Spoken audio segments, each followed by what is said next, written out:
Hi hello friends വീട്ടമ്മയും വീട്ടുകാര്യങ്ങളും എന്ന YouTube ചാനലിലേക്ക് നിങ്ങൾക്ക് ഏവർക്കും സ്വാഗതം. ഇന്ന് ഞാൻ കാണിക്കുന്നത് നമ്മുടെ ഒരു സാറ്റർഡേ ഷോപ്പിംഗ് ആണ്. സാറ്റർഡേയിലാണ് ഞങ്ങൾ ആ ഒരു വീക്കിലേക്ക് വേണ്ടുന്ന ഫുൾ സാധനങ്ങളും മേടിക്കാറുള്ളത്. അപ്പോൾ ഇപ്രാവശ്യം സാറ്റർഡേ ഞാൻ ഷോപ്പിങ്ങിന് പോയില്ല, കാരണം ഏട്ടനാണ് പോയത്. കാരണം നല്ല മഴയായിരുന്നു ഇവിടെ, അത് കാരണം ഞാൻ പോയില്ല, ഏട്ടനാണ് പോയത്. കാരണം സൺഡേ നമുക്ക് ഷോപ്പിങ്ങിന് പോകാനൊക്കെ വെച്ച് കഴിഞ്ഞാൽ കുട്ടികളെ കൊണ്ടൊക്കെ പോകാൻ നല്ല പാടാണ്. അതുപോലെ നമുക്കൊന്നും നോക്കി മേടിക്കാനും ഒന്നും അവർ സമ്മതിക്കാറില്ല. അവരപ്പോഴത്തേക്കും അവരുടെ സെക്ഷനിലേക്ക് ഓടിക്കളയും. അപ്പോൾ അതുകൊണ്ട് സാറ്റർഡേ ആണ് ഞങ്ങൾ സാധാരണ ഷോപ്പ് ചെയ്യാറുള്ളത്. അപ്പോൾ ഇപ്രാവശ്യം ഏട്ടനേ പോയുള്ളൂ. അപ്പോൾ ഞങ്ങൾ ആദ്യം മേടിച്ചത് വെച്ചാൽ ആപ്പിളാണ്. കാരണം കുട്ടികളൊക്കെ സ്കൂൾ വിട്ട് വരുമ്പോൾ അവർക്ക് നല്ല വിശപ്പാണ്.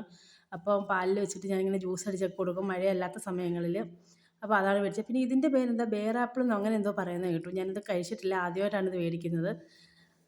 അത് ബാക്കിയുള്ളതൊക്കെ കുട്ടികൾ എടുത്ത് കഴിച്ചു. ഞങ്ങളിതിപ്പം വീഡിയോ എടുക്കുന്നത് സൺഡേ രാവിലെയാണ്. അപ്പോൾ തലേന്ന് ഇത് മേടിച്ച് വെച്ചതുകൊണ്ട് അന്ന് കുട്ടികളൊക്കെ എടുത്ത് കഴിച്ചു. പിന്നെ പയറാണ്. പയർ ഏട്ടൻ്റെ ഏറ്റവും ഫേവറേറ്റ് സാധനമാണ്. കാരണം ഇതിൻ്റെ മെഴുക്ക് പുരട്ടി ഏട്ടന് വലിയ ഇഷ്ടമാണ്. അപ്പോൾ എവിടെ പോയാലും സ്കിപ്പ് ചെയ്യാതെ മേടിക്കുന്ന ഒരു സാധനമാണ് പയറെന്ന് പറയുന്നത്. അപ്പം പയറങ്ങനെ മേടിച്ചു. പിന്നെ മേടിച്ചത് മാങ്ങയാണ്, പഴുത്ത മാങ്ങയാണ്. സത്യം പറഞ്ഞാൽ നാട്ടിലൊക്കെ ഉള്ള സമയത്ത് ഞാൻ മാവിൻ്റെ മൂട്ടിലൊക്കെ പോയിട്ട് പറക്കിയെടുക്കുന്ന മാങ്ങയാണ് ഇപ്പോൾ നമ്മൾ പൈസ കൊടുത്ത് മേടിക്കുന്നത്. അപ്പോൾ ഇതിൻ്റെ പേരെന്തോ നീലനെന്നോ അങ്ങനെ എന്തോ ആണ് പറഞ്ഞത്. നല്ല ടേസ്റ്റായിരുന്നു ഈ മാങ്ങയ്ക്ക്. അപ്പോൾ അത് മേടിച്ചു. പിന്നെ എന്താ പറയുക, പിന്നെ മേടിച്ചതെന്ന് പറഞ്ഞത് നമ്മൾ മുട്ടക്രോസ്, അതായത് നമ്മുടെ ക്യാബേജൊക്കെ മേടിച്ചു. പിന്നെ മേടിച്ചത് മറ്റേ ചെറിയ ആപ്പിളുണ്ടല്ലോ, നമ്മളെന്താ പറയുക, ഞങ്ങളുടെയൊക്കെ നാട്ടിലത് മൈസൂർ ആപ്പിൾ എന്നൊക്കെ പറയുന്നത് കേൾക്കാം. അതാണ് കുറച്ച് മേടിച്ചത്.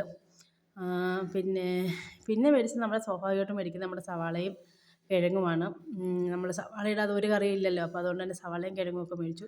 പിന്നെ ആ ആഴ്ചത്തേക്ക് വരുന്ന കുട്ടികളുടെ സ്നാക്സ്, അവർക്ക് എന്നും സ്കൂൾ വിട്ട് വന്നു കഴിഞ്ഞാൽ പിന്നെ വിശപ്പാണ്. അപ്പോൾ അതിന് വേണ്ടിയിട്ട് കുറച്ച് സ്നാക്സൊക്കെ മേടിച്ചു. അപ്പോൾ ഓണം അല്ലെങ്കിലും നമുക്ക് കടകളിലൊക്കെ ചെന്നാൽ ഈ ശർക്കര വരട്ടിയും അതുപോലെ തന്നെ വറ്റിലും ഒക്കെ കിട്ടും. പക്ഷേ പണ്ടൊക്കെ നമ്മൾ ഓണത്തിനല്ലേ ഇതൊക്കെ മേടിക്കാറുള്ളത്. പക്ഷേ ഇപ്പോൾ എപ്പോൾ ചെന്നാലും ഇതൊക്കെ തന്നെ കിട്ടും കടകളിലൊക്കെ. അപ്പോൾ ഇത് മേടിക്കുമ്പോൾ സത്യം പറഞ്ഞാൽ ഒരു ഓണത്തിൻ്റെ ഫീലൊക്കെയാണ്. അപ്പോൾ പിന്നെ അത്രയൊക്കെ ഉള്ളൂ. Tata bye bye, see you. ഇഷ്ടമാണെങ്കിൽ ചാനൽ സബ്സ്ക്രൈബ് ചെയ്യാനും ലൈക്ക് ചെയ്യാനും മറക്കാതിരിക്കുക.